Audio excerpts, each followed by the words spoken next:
fasilitas yang diberikan oleh peradaban dunia, yaitu riset tentang proyek masa depan yang basisnya adalah ilmu pengetahuan, metodologi.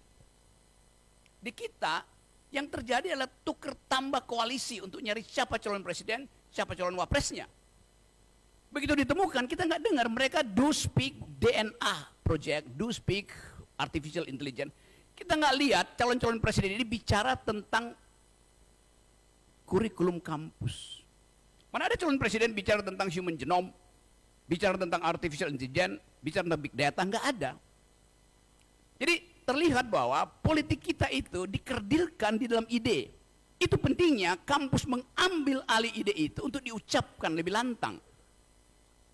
Saya mau tahu misalnya, kalau Ganjar diundang ke sini, ngomong tentang artificial intelligence, bisa nggak?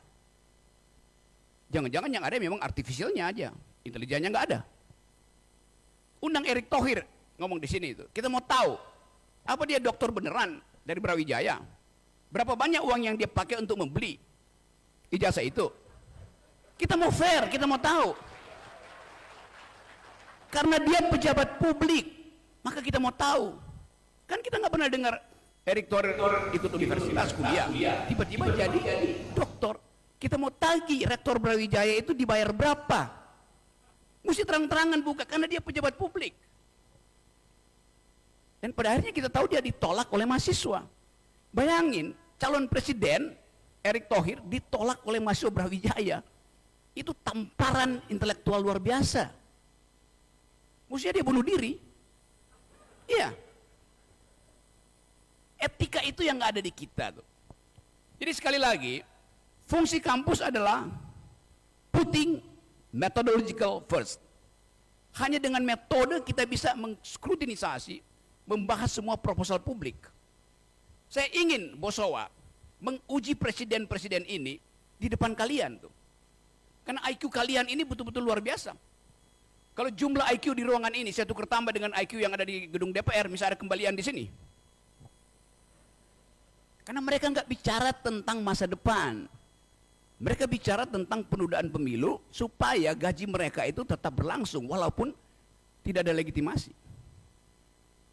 Jadi saya mau gambarkan compang-camping Republik. Kita masuk pada isu kedua. Seluruh pejabat publik di era Pak Jokowi menjelang 2024 tidak dipilih tapi diangkat, yang disebut PLT. Gubernur, kepala daerah, wali kota, diangkat oleh Pak Jokowi melalui kebijakan Menteri Dalam Negeri. Kan itu yang terjadi kan? Dasarnya apa? Ini pejabat sementara. DKI misalnya, pejabat sementara gubernur beli mobil 2 miliar. Buat apa? Buat kendaraan operasi lapangan, dia bilang. Loh, Jakarta tuh nggak ada lapangan, nggak ada jalan rusak. Dia naik Gojek aja bisa. Kenapa dia mesti beli Rubicon yang harganya 2,5 miliar? Operasi apa? Ada yang nggak masuk akal itu. Kenapa nggak dia beli Gojek aja? Supaya lebih cepat masuk ke lorong-lorong yang sekarang penuh banjir dan sampah. Jadi tidak ada pembenaran etik terhadap public policy. Itu dasarnya.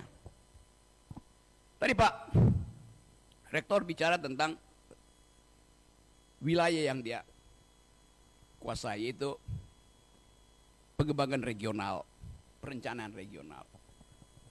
Lalu Pak Rektor merasa tidak lengkap kalau tidak bicara politik.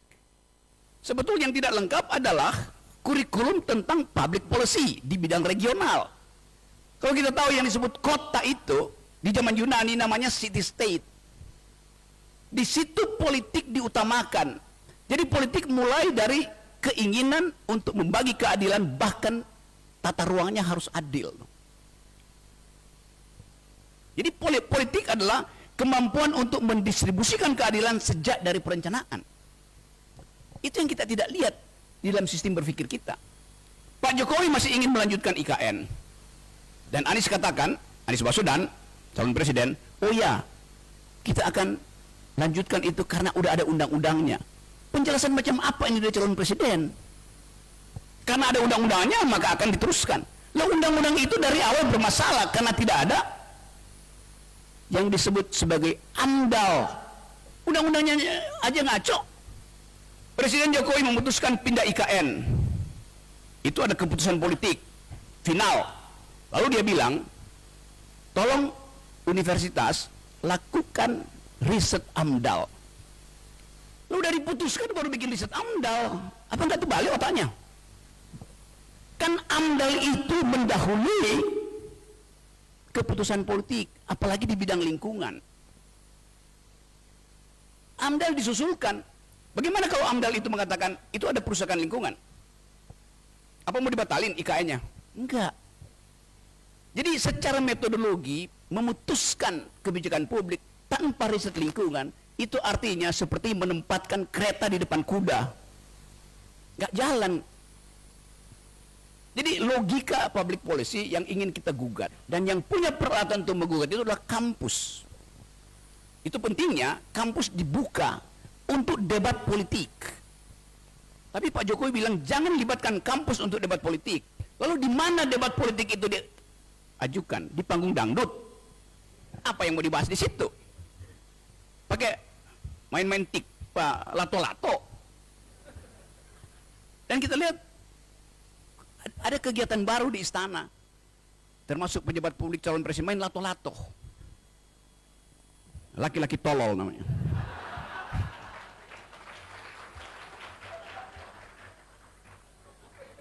Coba saya bandingkan misalnya keadaan dunia dan tradisi riset di Indonesia. Pak Jokowi mau bangun IKN, artinya ada beton ditanam di situ. Dengan akibat cacing pindah habitat, burung hilang, dan hutan akan ditebang. Padahal dunia lagi berupaya menjadikan ekonomi itu diasuh melalui environmental ethics. Bulan Januari yang lalu di Davos, tempat seluruh kapital dunia bertemu dengan pimpinan negara-negara maju, memutuskan bahwa era ini adalah era untuk menghormati lingkungan. Semua jenis korporasi yang tidak ramah lingkungan tidak akan dimasuki oleh investor dunia. Dan itu yang menerangkan kenapa Elon Musk bikin kantor di Malaysia bukan di Indonesia. Sementara Pak Jokowi datang ke pabrik Elon Musk, bujuk beliau, Elon masuk ke Indonesia lah.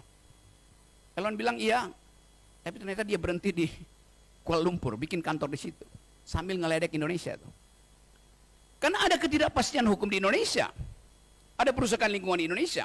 Sementara Elon Musk kalau dia investasi di tempat di mana kerusakan lingkungan, dia akan disu di pengadilan Amerika. Oleh siapa? Oleh milenial dunia. Yang menganggap bahwa masa depan milenial dunia, masa depan kalian ditentukan oleh kesehatan lingkungan. Jokowi nggak paham itu, dan dia nggak paham banyak hal. Jadi kita mau ambil alih sebetulnya energi yang pernah ditinggalkan oleh pemimpin-pemimpin awal kita, oleh founding parents kita. Itu berpikir. Seluruh pendiri bangsa ini adalah intelektual, kendati dia nggak punya ijazah. Ada yang cuma ijazah SMA, nggak ada soal. Jadi di awal kemerdekaan kita dihuni oleh para pemikir yang nggak peduli dengan ijazah. Yang sekarang memimpin, ijazahnya justru dipertanyakan karena dia klaim. Padahal berkali-kali saya terangkan bahwa ijazah itu hanya tanda seseorang pernah sekolah, bukan tanda dia pernah berpikir.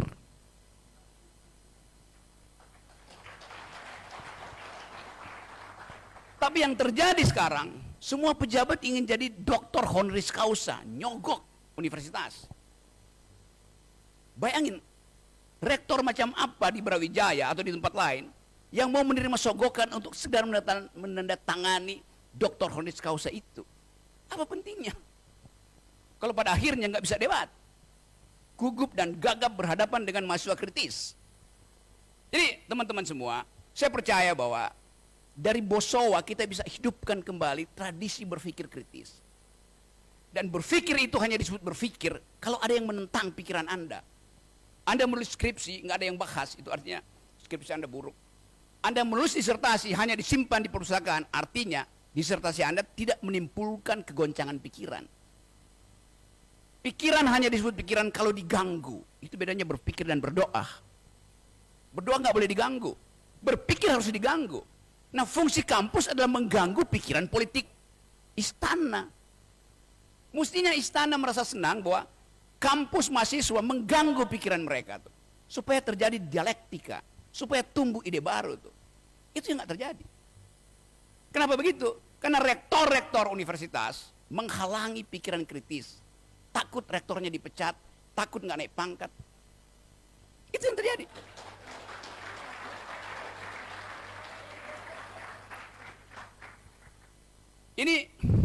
Ini pertama kali sejak setahun ini saya diundang oleh universitas dan saya boleh bicara. Selama ini nggak boleh, Rocky Gerung nggak boleh bicara tuh. BEM berusaha, di ujungnya tinggal 2 hari. Terakhir saya diundang di Universitas Mataram. Saya udah sampai di situ. Panitia bilang, rektor melarang Pak Rocky. Ya oke, nggak apa-apa. Apa saya nggak boleh bicara di situ? Karena Pak Rocky politis akan bicara.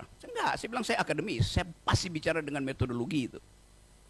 Tapi rektor Universitas Mataram nggak percaya, maka dibatalkan acara itu.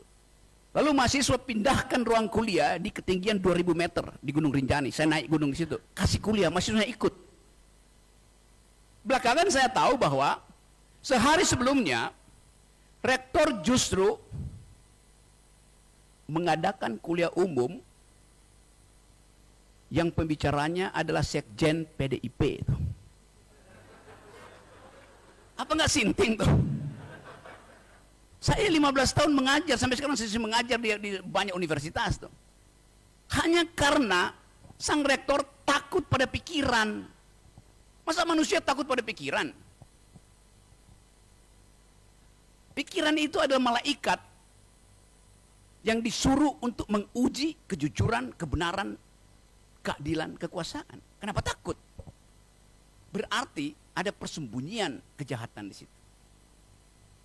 Hal yang sama, kita tiba-tiba ngeri melihat bahwa ada debat panjang tentang penundaan pemilu. Lalu muncul isu bahwa sebuah partai menggugat dan diputuskan bahwa pemilu mesti ditunda. Mereka yang belajar hukum tahu bahwa itu ultra vires, melampaui kewenangan putusan itu. Tapi nanti akan jadi heboh, akan jadi panjang perdebatannya tuh. Karena KPU akan banding, pakar-pakar hukum tata negara akan disewa untuk bikin talk show supaya ribut. Begitu ribut, presiden akan bilang, karena kalian ribut, maka saya tunda pemilu, saya keluarin perpu. Karena memang motifnya adalah menunda pemilu dari awal. Dan setiap penundaan di dalamnya ada perencanaan kejahatan. Ya. Jadi teman-teman, kita balik lagi pada tema kita. Fungsi kampus adalah mengawal kebijakan publik. Dan itu bisa berlangsung di ruang kuliah maupun di jalan raya. Itu cuma momentum aja tuh.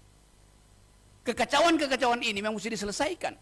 Kalau enggak, kita enggak punya kesempatan untuk menghirup udara kebebasan berpikir selama 2,5 tahun ke depan. Karena akan ada penundaan, dan penundaan itu paralel dengan pengangkatan PLT-PLT selama 2,5 tahun ke depan. Bayangin. Gubernur diangkat tanpa dipilih rakyat, bupati diangkat tanpa dipilih rakyat, wali kota sama. Berapa lama? 2 minggu oke. Itu namanya pejabat sementara. Ini 2,5 tahun diangkat tanpa legitimasi.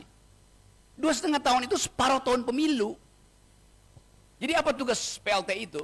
Tugas PLT ada bawa BLT, bujuk rakyat untuk percaya bahwa penundaan pemilu tidak akan membuat dapur mereka tidak berasap. Padahal yang mesti kita bikin berasap adalah pikiran demokratis. Jadi perencanaan kejahatan itu betul-betul sempurna. Siapa yang bisa tahu itu? Ya dunia akademis. Dan ucapkan itu sebagai protes. Nah, sekali lagi, nanti ada tanya jawab mungkin. Tapi saya mau ringkas aja bahwa kita hendak melihat pertarungan antara kampus dan kekuasaan. Itu temanya tuh. Kita nggak tahu siapa yang menang, tapi kita harus upayakan bahwa satu saat kita percaya bahwa jumlah kualitas pikiran di kita bisa memulihkan kembali akal sehat kita. Jadi sekali lagi, mari kita diskusi, kita hendak pastikan bahwa Indonesia itu adalah milik generasi yang berpikir. Dan itu janji saya untuk mengedarkan pikiran kritis ke teman-teman di kampus. Semoga pembicaraan ringkas ini bisa menimbulkan semangat baru, bukan sekedar menguji secara akademis, tapi menguji secara etis. Apakah keadilan sudah diterbitkan? Apakah kecerdasan sudah dihasilkan? Kita jawab di dalam tanya jawab berikut. Selamat.